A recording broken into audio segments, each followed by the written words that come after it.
Friends, good evening. MCSC academy में आपका स्वागत है। आई होप आप लोग अच्छे होंगे और एंजॉय के साथ पढ़ाई भी कर रहे होंगे। जैसा कि हम लोग बायोलॉजी में काफ़ी कुछ कवर कर चुके हैं और लगभग हम लोग का बायोलॉजी समापन में है और थोड़ा बहुत बचा है, तो वो भी हम लोग क्वेश्चन के माध्यम से डिस्कस कर लेंगे। तो हम लोग का जो चैप्टर है वो शैवाल से संबंधित था। शैवाल के बारे में हम लोग पिछले वीडियो में कुछ डिस्कस किए हैं। जो बच्चे वीडियो ना देखे हों उसको पिछला वीडियो ज़रूर देख लें, तब उनको अच्छे से समझ में आएगा। और आज का चैप्टर जो हम लोग का वो शैवाल और जीवाणु से ही रिलेटेड है। तो चलिए क्वेश्चन के माध्यम से देख लेते हैं शैवाल और जीवाणु क्या होते हैं। तो पहला क्वेश्चन लेते हैं, निम्न में से कौन सा शैवाल प्रकाश संश्लेषण की खोज से संबंधित है। इनमें से कौन से शैवाल हैं जो प्रकाश संश्लेषण की खोज से संबंधित हैं। Laminaria, chlorella, rhodymenia, chondrus. तो आपको बताना इनमें से कौन सा शैवाल है जो प्रकाश संश्लेषण से संबंधित है। तो चलिए बताने की कोशिश कीजिए क्या हो सकता है। तो आपका ऑप्शन नंबर सेकंड जो है ये क्लोरेला जो होता है ये जैव प्रकाश संश्लेषण की क्रिया से संबंधित होता है। तो आपका ऑप्शन नंबर फर्स्ट जो है राइट हो गया। और कुछ शैवाल जो होते हैं वो जैव अनुसंधान कार्यों में भी कार्य किए जाते हैं, जिसमें आपका क्लोरेला है, एसिटेबुलेरिया है, वेलोनिया है। ये सारे जो शैवाल हैं ये अनुसंधान कार्य में किया जाता है। तो आपका क्लोरेला जो है ये प्रकाश संश्लेषण की खोज से संबंधित है। ऑप्शन नंबर सेकंड राइट हो गया। नेक्स्ट क्वेश्चन देखते हैं, सबसे छोटा एक कोशीय शैवाल कौन सा है। कारा, नाइट्रेला, एसिटेबुलेरिया, नॉस्टॉक। तो आपको बताना सबसे छोटा एक कोशिकीय शैवाल कौन सा है। तो आंसर देने की कोशिश कीजिए क्या हो सकता है। तो एसिटेबुलेरिया जो ऑप्शन नंबर थर्ड है, एसिटेबुलेरिया सबसे छोटा एक कोशिकीय शैवाल है, जिसकी लंबाई 6 सेंटीमीटर से 10 सेंटीमीटर होती है। 6 सेंटीमीटर से 10 सेंटीमीटर होती है और यह जो है लार्जेस्ट प्लांट सेल भी है। तो आपको ऑप्शन नंबर थर्ड जो है राइट हो जाएगा। और केंद्रक तथा कोशिका द्रव्य के आपसी संबंधों का जो अध्ययन होता है वो एसिटेबुलेरिया नामक शैवाल पर ही किया गया है। तो आपका ऑप्शन नंबर थर्ड जो है राइट हो गया। एसिटेबुलेरिया सबसे छोटा एक कोशीय शैवाल है। ओके, नेक्स्ट क्वेश्चन देखते हैं, जीव द्रव्य की खोज निम्न में से किस शैवाल से हुई है। जीव द्रव्य की खोज इनमें से किन शैवाल से हुई है। एसिटेबुलेरिया, वेलोनिया, एक व दो, दोनों, ना तो एक ना तो दो। तो चलिए बता दीजिए क्या हो सकता है, कौन सा ऑप्शन आपका राइट हो सकता है। तो जीव द्रव्य की जो खोज है वो बेलोनिया नामक जो शैवाल है उसमें हुई है। बेलोनिया नामक शैवाल से जीव द्रव्य की खोज हुई है। तो आपका कौन सा ऑप्शन राइट है। आपका ऑप्शन नंबर सेकंड जो है राइट हो जाएगा। केवल और केवल दूसरा जो है आपका सही है। ऑप्शन नंबर सेकंड राइट है। नेक्स्ट क्वेश्चन, चाय और कॉफ़ी के फसलों को प्रभावित करने वाले गेरुए रोग किसके कारण होते हैं। कोन्ड्रस, रोडोमेरिया, सी फेल्यूरोस, क्रोकोकस। तो आपको बताना है कि चाय और कॉफ़ी के फसलों में जो गेरुआ नामक रोग हो जाता है वो किसके कारण होता है। तो शैवाल जो होते हैं हमारे लिए कुछ लाभदायक भी हैं, कुछ हानिकारक भी हैं। तो ये सारे जो हैं हानिकारक में आ जाएंगे। और कुछ शैवाल जो है जलाशयों में प्रदूषण भी बढ़ाते हैं, जिसके कारण जो है उनके जल का जो प्रयोग होता है वो योग्य नहीं रह जाता। और ये शैवाल जो है जहर पैदा करते हैं, जिससे मछलियाँ मर जाती हैं। और जो आपका हानिकारक शैवाल है उसमें आपका माइक्रोसिस्टिस, क्रोकोकस और ओसिलेटोरिया आ जाते हैं। और उनमें से जो सेल्यूरोस जो है, सी फेल्यूरोस की जो जातियाँ होती हैं वो चाय पर लाल कीट रोग उत्पन्न करती हैं, जिससे चाय उद्योग की भारी हानि होती है। तो आपका इसमें ऑप्शन नंबर थर्ड जो है राइट हो जाएगा। ये आपका यूपीपीसीएस में पूछा हुआ क्वेश्चन है। तो आपका इसमें चाय और कॉफ़ी की फसलों को प्रभावित करने वाला जो गेरुए नामक रोग होता है वो सी फेल्यूरोस के कारण होता है। ऑप्शन नंबर थर्ड जो है राइट हो गया।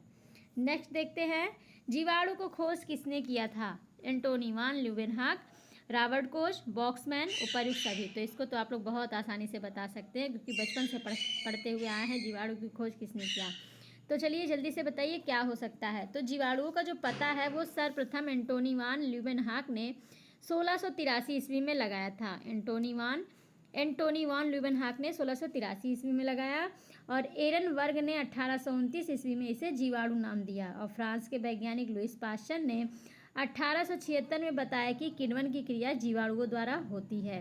और जर्मन वैज्ञानिक रॉबर्ट कोच ने 1881 में बताया कि पशुओं में एंथ्रेक्स मनुष्य में क्षय रोग और हैजा आदि रोग जो है ये जीवाणुओं के कारण ही होते हैं। इन्होंने ही जीवाणुओं का कृत्रिम संवर्धन भी किया। तो आपका इसमें ऑप्शन नंबर फर्स्ट जो है राइट हो जाएगा।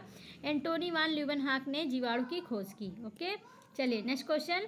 जीवाणुओं का कृत्रिम संवर्धन किसने किया? Ehrenberg, Louis Pasteur, Robert Koch, Iyengar. तो अभी मैंने आपको बताया इसके बारे में, जीवाणुओं का कृत्रिम संवर्धन किसने किया। तो आंसर देने की कोशिश कीजिए क्या हो सकता है। तो जीवाणुओं का जो पता है वो सबसे पहले एंटोनी वान ल्यूवेनहॉक ने लगाया था 1683 ईस्वी में, और एरनबर्ग ने 1829 ईस्वी में इन्हें जीवाणु नाम दिया। फ्रांस के वैज्ञानिक लुईस पाश्चर ने बताया कि किण्वन की जो क्रिया है वो जीवाणुओं द्वारा होती है।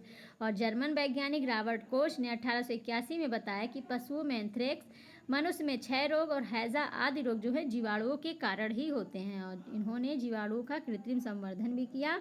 इन्होंने रोगाणुओं द्वारा रोगों की उत्पत्ति को भी प्रतिपादित किया। तो आपका ऑप्शन नंबर कौन सा राइट हो गया? आपका ऑप्शन नंबर थर्ड जो है राइट हो जाएगा, रॉबर्ट कोच। ओके, चलिए नेक्स्ट क्वेश्चन। जीवाणुओं के संबंध में प्रथम बार प्रतिरोध मद किसने प्रस्तुत किया? जोसेफ लिस्टर, ओस्टवाल्ड टिप्पो, एक व दो दोनों, ना तो एक ना तो दो। जीवाणु के संबंध में जो प्रथम बार प्रतिरोध मद है वो किसने दिया? तो जोसेफ लिस्टर ने 1867 में जीवाणुओं के संबंध में प्रथम बार प्रतिरोधी मद प्रस्तुत किया। और जीवाणुओं के अध्ययन को जीवाणु विज्ञान कहते हैं। तो कौन सा ऑप्शन आपका राइट है? Joseph Lister. आपका ऑप्शन नंबर फर्स्ट जो है राइट हो जाएगा। जीवाणुओं के संबंध में प्रथम बार जो प्रतिरोध मद दिया वो जोसेफ लिस्टर ने दिया। ओके, नेक्स्ट देखते हैं।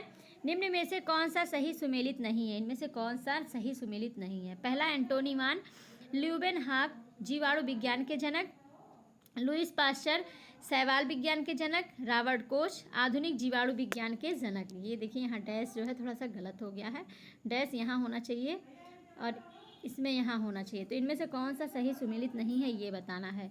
तो आपको पता है जीवाणु विज्ञान के जनक कौन है? ये एंटोनी वान ल्यूवेनहॉक है, ये आपका सही है। लुईस पाश्चर के जनक, लुईस पाश्चर जो है शैवाल विज्ञान के जनक है, क्या यह सही है? तो लुईस पाश्चर शैवाल विज्ञान नहीं, सूक्ष्म जीव विज्ञान के जनक हैं। सूक्ष्म जीव विज्ञान के जनक लुईस पाश्चर हैं।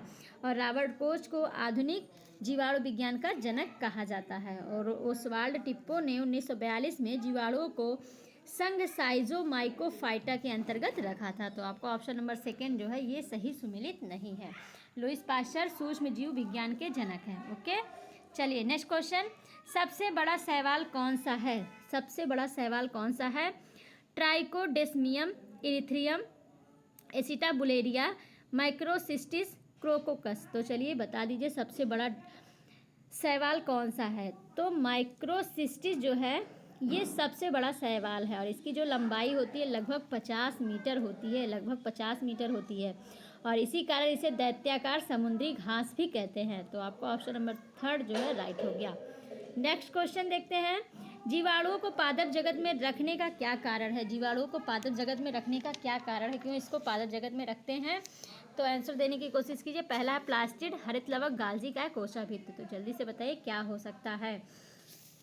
तो जो जीवाणु होते हैं उनमें उसके कुछ गुण भी होते हैं, कुछ लक्षण होते हैं। जैसे जीवाणु जो है सबसे सरल, अति सूक्ष्म और एक कोशिकीय आदि जीव है। ये विश्वसनीय और सर्वव्यापी जीव है जो जल, थल, वायु, जीवित या मृत पौधे और जंतुओं पर भी वास करते हैं। और ये जो है बर्फ, गर्म जल के झरनों में 80 डिग्री सेंटीग्रेड तक के तापमान पर भी पाए जाते हैं। और इसमें कोशाभित्ति पाई जाती है जिसके कारण इन्हें पादप जगत में रखते हैं। कोशाभित्ति के कारण इनको पादप जगत में रखा जाता है। तो आपको ऑप्शन नंबर फोर्थ जो है राइट हो जाएगा। जीवाणु को पादप जगत में इसलिए रखते हैं क्योंकि इसमें कोशाभित्ति पाई जाती है।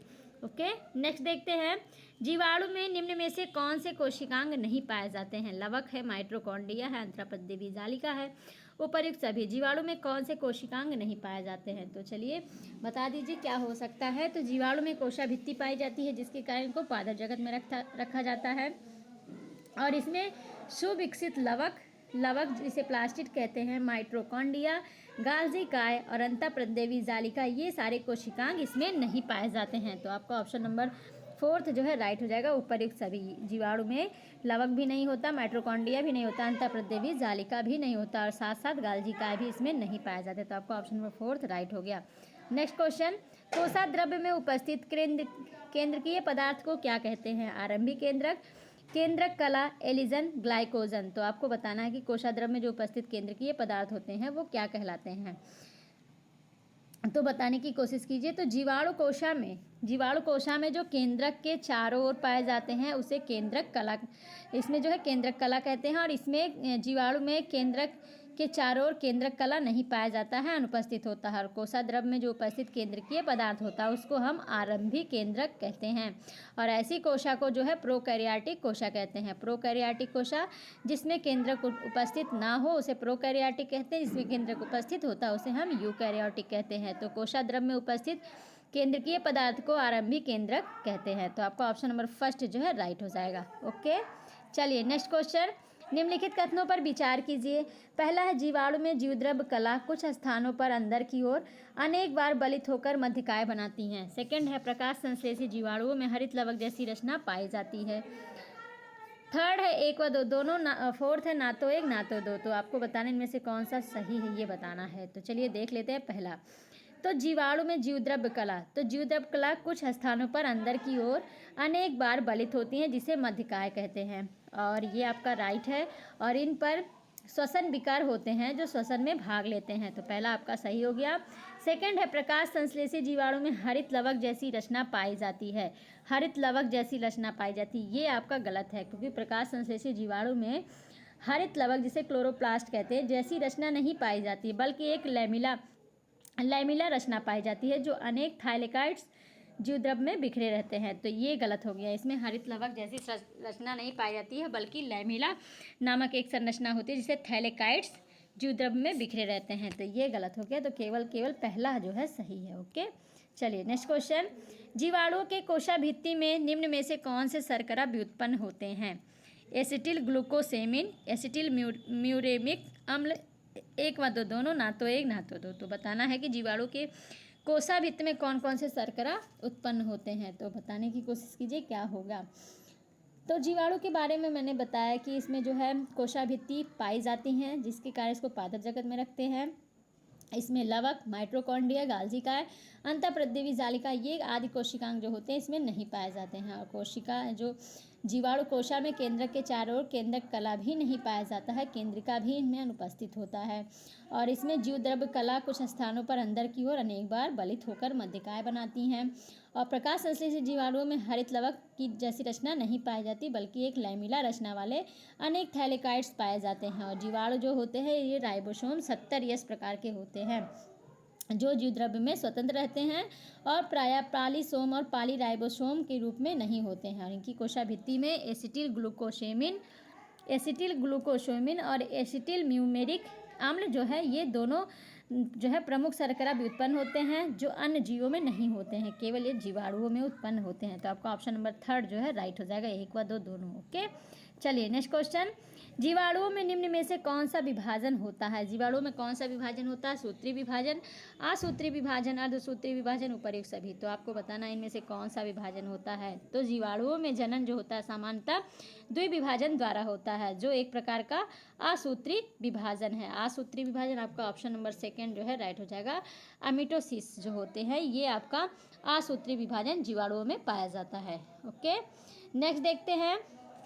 जीवाणुओं में लैंगिक जनन का खोज किसने किया। लैडरवर्ग, टैटम, एक व दो दोनों, ना तो एक ना तो दो। तो चलिए बताने की कोशिश कीजिए जीवाणुओं में जो लैंगिक जनन होता है उसकी खोज किसने किया है।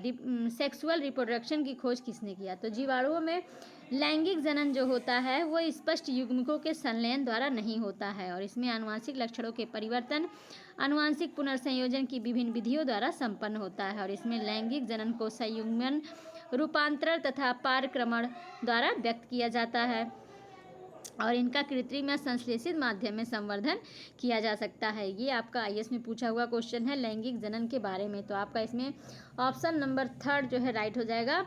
इसकी जो खोज है वो लैडरवर्ग और टैटम दोनों ने मिलकर किया था। तो ऑप्शन नंबर थर्ड जो है राइट हो जाएगा और इसके लिए इनको नोबेल पुरस्कार भी दिया गया था। और जीवाणु जो होते हैं अति सूक्ष्म और साधारण होते हैं और ये प्रायः एक कोशिकीय होते हैं, परंतु कभी कभी कोशिकाओं की संख्या 20 भी हो जाती है। इसकी लंबाई 2 से 5 माइक्रोन तक होती है और कुछ जीवाणु जो है 60 माइक्रोन तक की लंबाई के भी हो जाते हैं। और 1 माइक्रोन बराबर 0.001 mm होता है। तो आपका ऑप्शन नंबर 3 जो है राइट हो गया। लेडरबर्ग और टैटन दोनों ने मिलकर जीवाणुओं में लैंगिक जलन की खोज की। ओके, चलिए नेक्स्ट क्वेश्चन।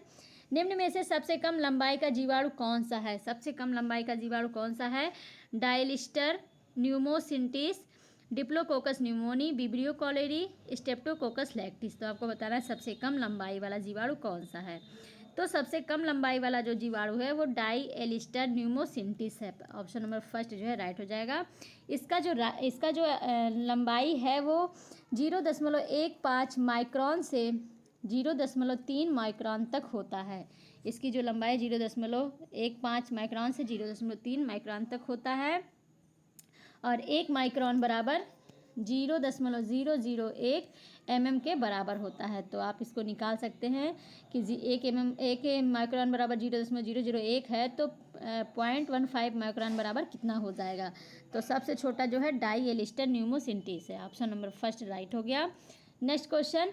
निम्न में से सबसे अधिक लंबाई वाला जीवाणु कौन सा है? Diplococcus pneumoniae, Vibrio cholerae, Streptococcus lactis, Spirillum volutans. तो सबसे बड़ा बताना है, सबसे अधिक लंबाई वाला बताना है। तो सबसे कम लंबाई वाला जो जीवाणु था वो डाई एलिस्टर न्यूमोसिंटिस था, जिसकी जो लंबाई हुई वो 0.15 माइक्रोन से 0.3 माइक्रोन था। और जीवाणु जो होता है वो अति सूक्ष्म एवं साधारण जीव होता है और ये प्रायः एक कोशिकीय होते हैं, परंतु कभी कभी कोशिकाओं की संख्या 20 तक हो जाती है और इसकी लंबाई 2 से 5 माइक्रोन तक होती है। कुछ जीवाणु 60 माइक्रोन तक की लंबाई के भी होते हैं और जो अधिकतम लंबाई वाला जीवाणु है वो स्पाइरिलम वॉल्यूटेंस होता है और इसका जो साइज़ है वो 15 माइक्रोन होता है, 15 माइक्रोन होता है। तो आपका ऑप्शन नंबर 4 जो है राइट हो गया।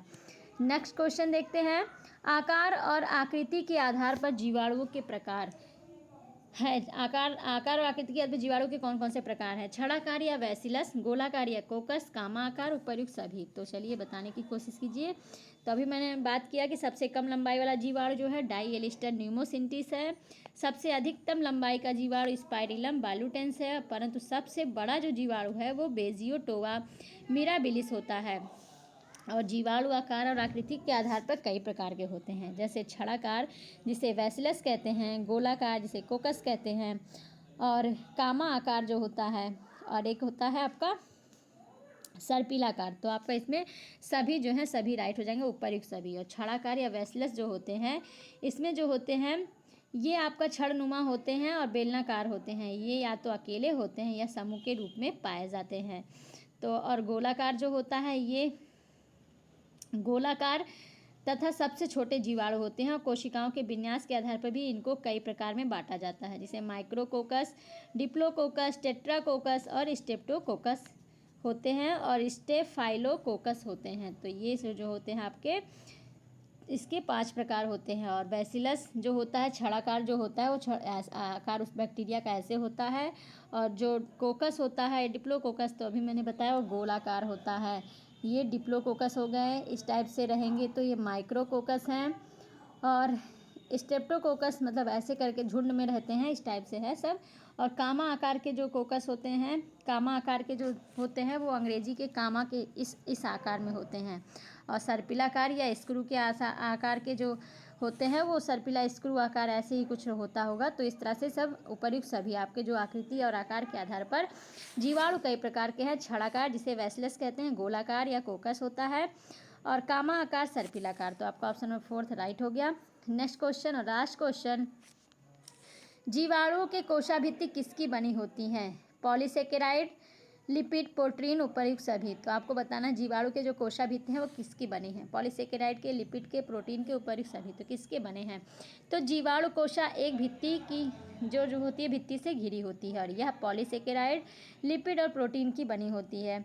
कुछ जीवाणुओं में काइटिन भी होता है और कुछ जीवाणुओं की कोशाभित्ति में सेलुलोज भी पाया जाता है और इन भित्ति के चारों ओर औपंख की बनी एक परत होती है। जीवाणु वृद्धि के समय औपंख की बनी यह परत जो है फूल जाती है और सख्त होकर एक कैप्सूल का निर्माण कर लेती है। वे जीवाणु जो कैप्सूल बनाते हैं वो कैप्सुलेटेड कहलाते हैं और कैप्सूल की उपस्थिति जीवाणुओं के लिए अत्यंत महत्वपूर्ण होता है और यह जीवाणुओं की प्रतिकूल वातावरण से रक्षा करता है और संचित खाद्य पदार्थों के संग्रहालय के रूप में काम भी करता है।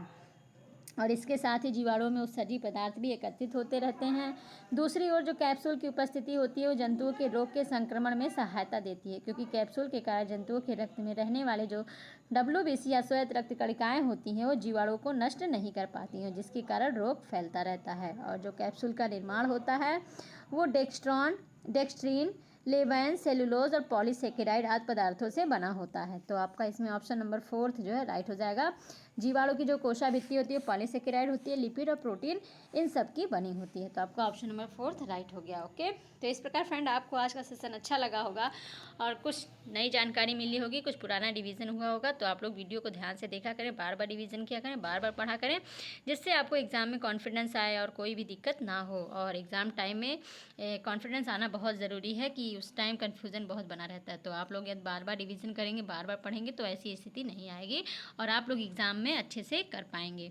तो आज के लिए बस इतना ही, अब मिलते हैं नेक्स्ट वीडियो में। तब तक के लिए thank you so much all friends.